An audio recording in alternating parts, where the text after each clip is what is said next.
ورحمة الله وبركاته. سبحانك اللهم ربي وبحمدك، سبحانك ربي العظيم. اللهم صل وسلم وبارك على سيدنا محمد. أحبائي الكرام، رب الأرانب في كل مكان يا رب دايما من نجاح لنجاح وتبقوا في أفضل حال إن شاء الله رب العالمين. النهارده بعمل لك الفيديو من عند أخويا وحبيبي أبو حبيبة من الكردي، الراجل اللي شغال معايا. يعني عايز أقول لك بقالنا عمر مع بعض، شغالين مع بعض. بقالنا قد إيه دلوقتي يا أبو حبيبة؟ 5 سنين، داخلين في 5 سنين شغالين مع بعض، وان شاء الله احنا دايما مستمرين مع بعض، يعني لانه هو راجل محترم وانا بتشرف ان انا شغال معاه. فالناس هنا بتتكلم العلف، انا ما عدتش واخد علف، انا هاخد علف، انا راح اجيب علف من ابو حسان. احنا مش تاجر علف، احنا مش تجار علف، احنا مش بتوع علف، احنا ما احناش لا بنعمل علف عشان التجاره ولا الكلام ده خالص. مين اللي قال ان احنا بنعمل علف عشان نبيعه ونوزعه على المحلات؟ حد قال كده يا ابو حبيبه؟ انت مربي ولا تاجر؟ غير مربي، مش تاجر يعني. انا ببيع، يعني مش ببيع العلف. هقولها لك ازاي.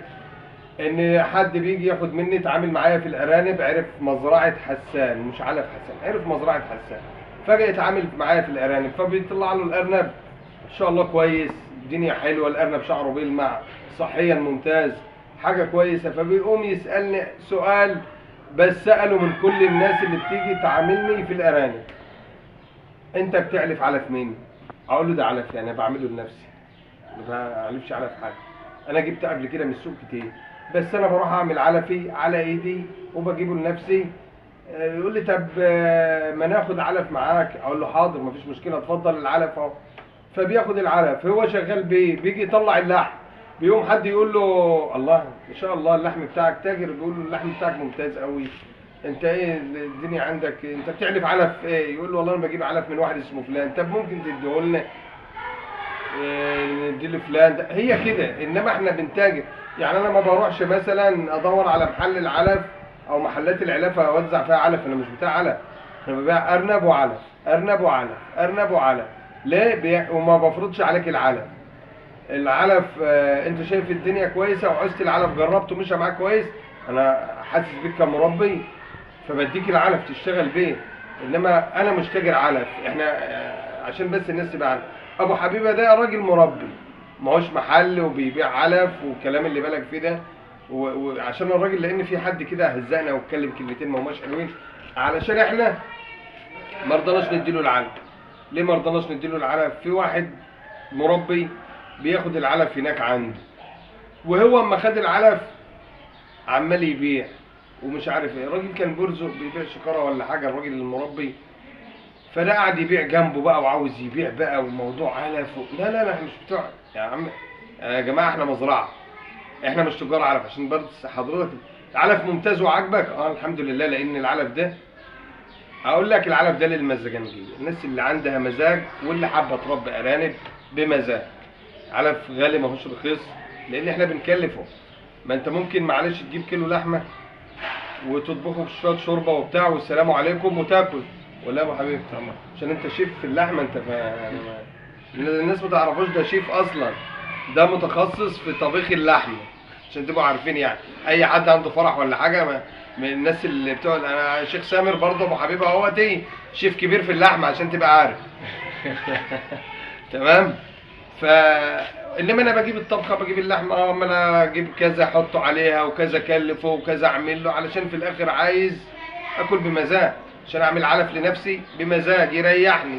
احط الام كده للذكر تتكسر، احط شويه علف للفطام يجي معايا ما شاء الله ويبقى صحته كويسه. مشاكل معويه مفيش، لان احنا قسينا في الكلام ده قبل كده. مش قسينا ان احنا بنجيب علف وحش ولا علف حد وحش، احنا علفنا على رأي اخويا وحبيبي الشيخ سامر، علفنا كل علف الناس احسن من علفنا، بس احنا بنكلف، احنا بنكلف وبنعمل لنفسنا. فما حدش عشان الفيديو تمام. فاحنا بنتكلف العلف ده. انت ايه رايك في العلف يا ابو حبيبه بجد؟ ما شاء الله عليك، بامانه والله ما شاء الله عليك. شغال معايا بقاله 5 سنين، من وقت ما عرفني بقينا اصدقاء وحبايب وبقينا في المشروع مع بعض. وعنده سلاله كويسه باخد، عندي سلاله كويسه بياخد، الامور بتمشي. عنده تاجر عنده تاجر بيشيل كويس بيديله رقمه، وعندي تاجر بيشتغل كويس بديله رقمي. الدنيا بتمشي تعاون. احنا مش تجار علف. انا مش جايب عربيه جامبو وجاي بجري في الكردي. انا راجل بياخد ممكن ياخد نص طن ماشي، ما فيش مشكله.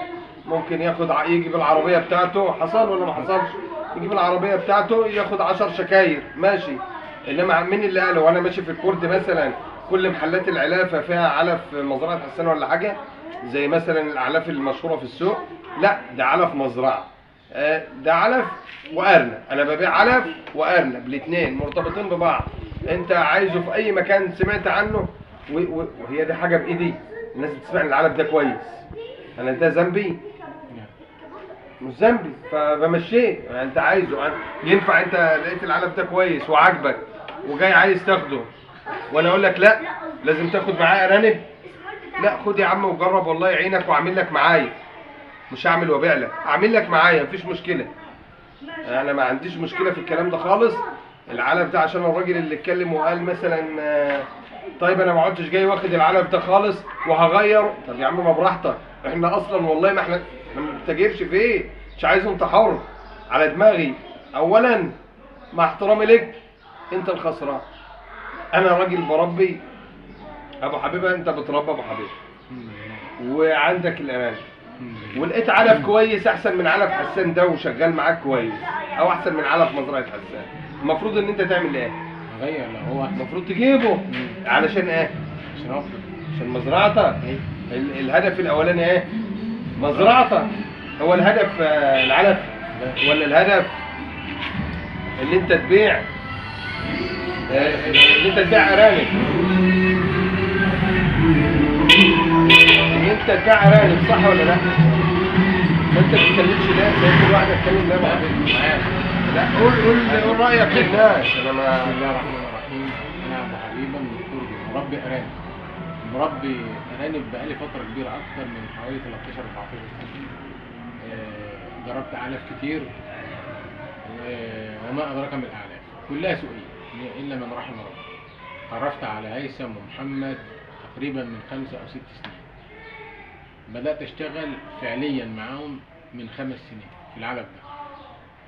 بدات اجرب واعمل تجارب على الارانب واقرص على الارنب عشان اشوف هيعمل ايه مع العلف. ما انا بخترب العلف والحمد لله احنا بقالنا مع بعض فتره كبيره اهو ما نشتكيش من دي الحمد لله. علف تلف بقى لقيت علف احسن، لقيت علف اسوأ، انا معاه على الحلو والمر اهو والحمد لله. اما بالنسبه للقاء اللي كان حسن بين الشيخ سامر وابو حسان حبيبي فلقاءات جميله ما شاء الله وربنا يجعل تعاون. والراجل ده حابب يتعاون وحابب يتعاون مع الناس بتوع الارانب. دي حاجه حلوه مش حاجه وحشه. وانا عاجبني مقوله الشيخ سامر حبيبك من كرم. حبيبك ابن كارك مش ما هو مقوله جميله جدا. وتحياتي ليكم وتحيه للشيخ سامر والاخ جابر بنازع جميع مربين كل الناس اللي شغالين ربنا يوسع الجميع. انت جيت في يوم يا ابو حبيبه مثلا انا بقول لك نزل العلف ده اجري فيه في المحلات ولا حاجه؟ لا. انت بتيجي تاخد العلف المفروض بتاخده لمين؟ المزرعه. لارانبك صح ولا لا؟ أي. انت في ال5 سنين جيت مره محملت لك جامبو مثلا وجبته؟ لا. لا، راجل مربي يا جماعه برضه. احنا مش تجار. واللي محتاج اللي محتاج عاوزه العلف على دماغنا، مش عايزه على دماغنا. احنا ما بنبيعش علف، احنا بنبيع علف وبنبيع لك ارنب من ورا العلف. أيوة. عايز ارانب اتفضل تعالى خد. بنبيع ارانب. اي حد عايز بنبيع ارانب مفيش فيها مشكله دي بقى. عايز تاخد ارانب تعالى خد اللي انت عايزه. عايز التجار اللي محتاجه ارانب تكلمنا مفيش فيها مشكله. كل الكلام ده عادي. انما احنا عشان بس الدنيا تبقى واضحه للناس، عشان الراجل ده برضه يعني هو راجل محترم وعلى راسنا مع انه غلط فينا، بس هو محترم وعلى راسنا واحنا مسامحينه. مسامحه ولا يا ابو حبيبي؟ مسامحينه مفيش فيها مشكله. بس هو ولو حابب يجي في اي وقت ياخد من ابو حبيبه براحته مش فيها مشكله خالص. حد هيحوشه؟ هو زعل ان انا بقول له روح خد من ابو حبيبه عشان انت عايز تيجي بعرض وانت انا بعمل علف قد كده. انا ما بعملش علف، بعمل علف قد كده. فانا هدي لابو حبيبه ولا هدي للحاج التاني ولا هدي للتاني. فواحد بياخد جنبه عاجبك العلف روح خد لك شكرتين شكرتين انا حاجه ما تزعلنيش، عايز ما تاخدش انت حر، عايز تاخد على دماغي انت. وهو الراجل جرب العلف من ساعه ما جربه وهو مبسوط قوي. يعني وعنده هو متصور معايا، متصور يعني، هو متصور يعني هو ماشي. انت بتغلط يا عم، احنا مسامحينك وانت على راسنا، وانت خدت العلف وجربته، وبعدين يعني العلف انت ساعه ما جربته ولقيت النتائج مختلفه طبعا كنت مبسوط. هو حد هيشو منك؟ تعالى خد يا عم النبي حبيبي، خد منه شكرتين بشكرتين. احنا مش تجار علف يا حاج، احنا مش هتيجي عندنا نقول لك تعالى هات عربيه جنبه وحمل. لا، عايز تيجي لما عندي عشان تاخد شكرتين بشكرتين، تاخد 10 انا خدامك، مفيش عندي مشكله. اي حد يا جماعه محتاج العلف في الاول والاخر، انا مش هحوشه من حد، انا مش هحوش علف من حد. عايز تاخد علف بقى كتير قليل وغاوي قوي، انا مفيش عندي مشكله. ما برضه هساعدك، هعمل وهساعدك، مفيش فيها مشكله.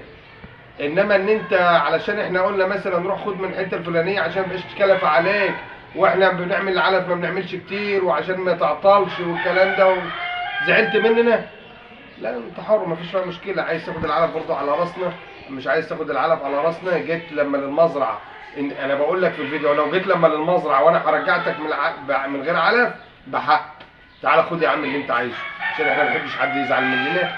تحياتنا لكل الناس، يا رب دايما من نجاح لنجاح وتبقوا في افضل حال. انا ابو حبيبه مش عارف ماله كده، لسه ما اتغداش. لسه ما اتغداش، فعشان كده مش معانا. ولا في حاجه ثانيه ولا ايه؟ لا كان العلف وحش.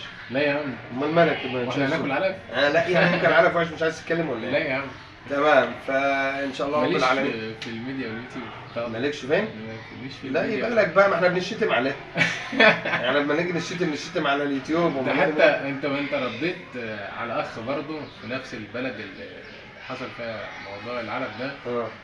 قال لك العلف الزبلايه وما الزبلايه. انا اتفاجئت انت بترد عني.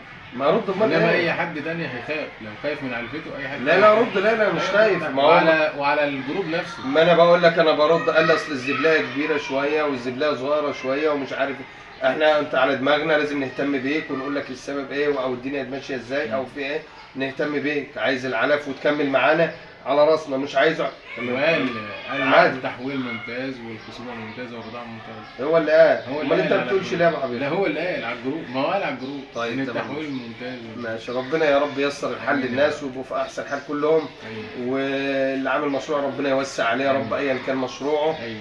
لان احنا كلنا يعني بنقول يا هادي، واحنا والله يا جماعه يعني اقول لكم ايه، ما هو باينه واحنا مش لابسين بدل وجرافطات مش معدين على مشاكل. الشكاره اهي. يعني احنا ناس على يعني ماشي تجاره. ناس على الله ما بتجيرش ونعمل والكلام ده خاصه بمزارعنا.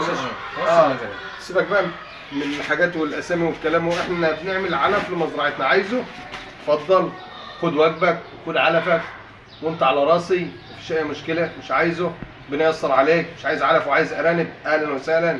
مش عايز ارانب وعايز بطارات مستعمله وجبنا من عند حد، احنا برضه في البطارات المستعمله بنعمل ايه؟ حبيبه عنده نجيب من عنده بقرش، نبيع بقرش وربع لواحد تاني، ما بنعملش اكتر من كده.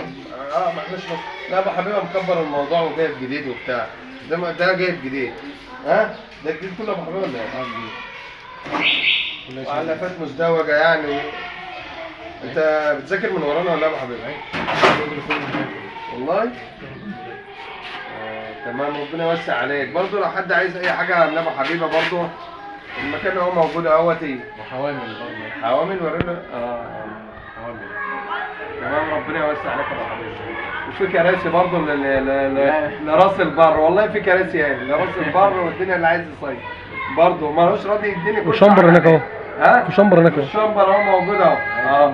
عشان لما نتلم كلنا بتوع الارانب ونصيف بقى، والشمبر موجود، كراسي موجوده، كل حاجه تمام يعني. تحياتي للجميع، يا رب دايما من نجاح لنجاح وتبقوا في افضل حال. دايما مشرفين ومنورين والله على قناه اخوكم محمد حسان. السلام عليكم ورحمه الله وبركاته.